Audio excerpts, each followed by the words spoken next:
Well, it's Friday and we have an interesting conversation for you just for the experience. A Nigerian, Joy Ebiade, an Afrobeat singer and biker from Edo State, Nigeria, who lives in Kenya, spent several months living in a van.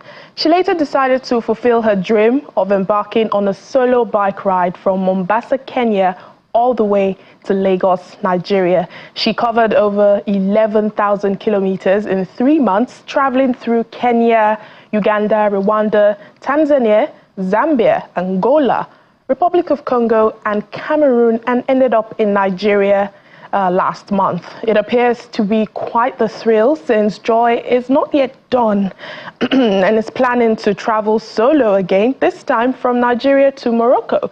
Well, let's hear more from Joy Ebiade, who is right here with us in the studio.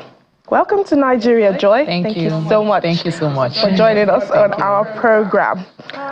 My first question to you is, how does it feel to have performed this feat from Kenya to Nigeria? You said you started in March. It feels like a great milestone achieved. It feels like something I thought was impossible, actually making it possible. It feels like a huge achievement for me. I feel so good to be here, so good to finally be in Lagos. And you came from Kenya, that's the east of the continent, all the way to the west. What did you do for security on your solo trip? Okay, I think mostly traveling responsibly. There are so many accidents that happen every day that could easily be avoided. And I could take my bike and ride to work every day and still have a bad accident. So basically, I tried to put measures to make sure that I was safe. For instance, I had a rule book. Number 2 had never ride at night, and I never rode at night. Then there are parts where it stated that whenever I park my bike in a remote place, in a hotel, for instance, I never bring it out to make people know that there is a foreigner in town until I'm leaving. Then there is something about bikers, female bikers, our helmets, our clothes make it hard for people to know that we are female. That helped me a lot. And the truth is that most times when people know that I am female, they want to favor me more than hurt me. I know the world is a wicked place, but I actually found a lot of favor on the road, so... Okay, speaking of that favor, who were the most friendly people you met? And yes, right, men were always fascinated.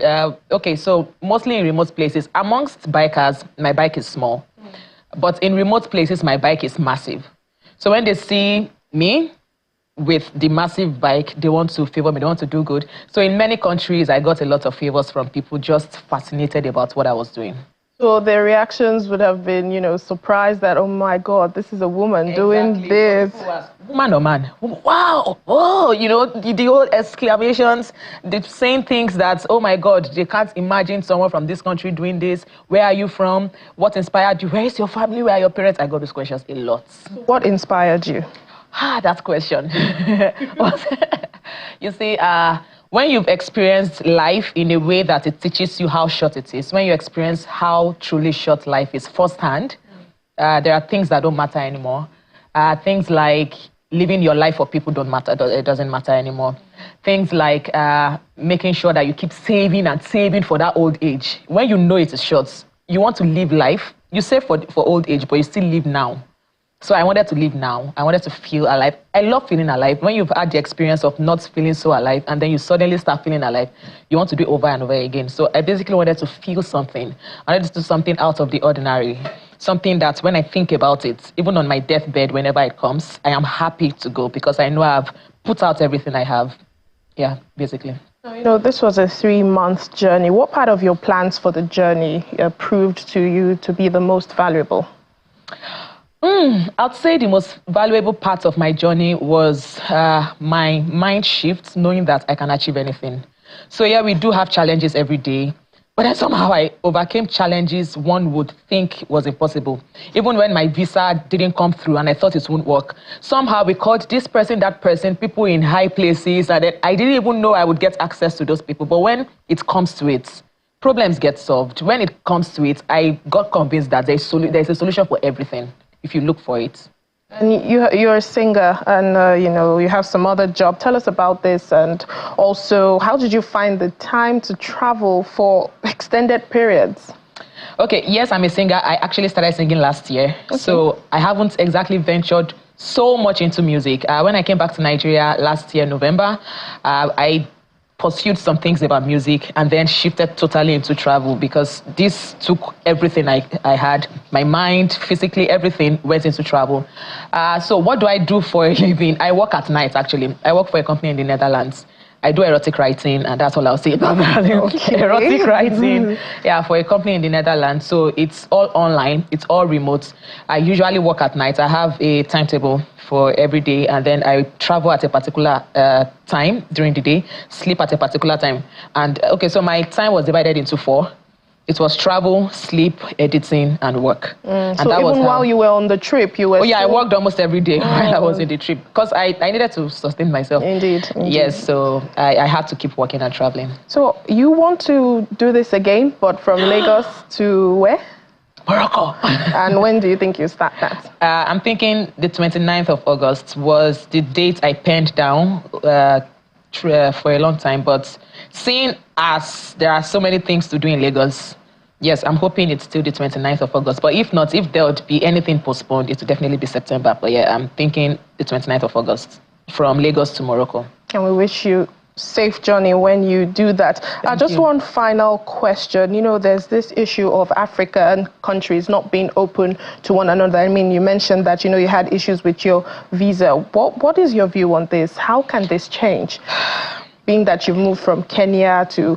List the countries, how you know, from Kenya to what country till you eventually reached Lagos. Okay, so I started in Kenya, went to Uganda. I had an initial route, which I didn't use. So it was supposed to be Kenya, Uganda, South Sudan, CAR, Cameroon, Nigeria.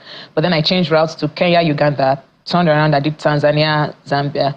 Kenya, Uganda, Rwanda, Tanzania, Zambia. Okay. Angola, so Zambia, Republic. That's almost to the south. Yes, to the south. Yeah, I even almost entered Namibia. Visa was my problem. Okay. So Zambia and then Angola. Then where the land ended, I shipped my bike into Cabinda and then crossed into the Republic of Congo, Cameroon, and then Nigeria. Yeah. Yes. The only countries I didn't get visas for was Rwanda, thankfully, and Cameroon. Every other country, I needed to get visas. And it's not just getting the visa, it's how hard it was. Like my European friends who are traveling out, they are Italians, they've done over 100 countries. Okay. So on bikes? No, not on bikes. Okay. Yes. So, okay, they were giving me guidelines.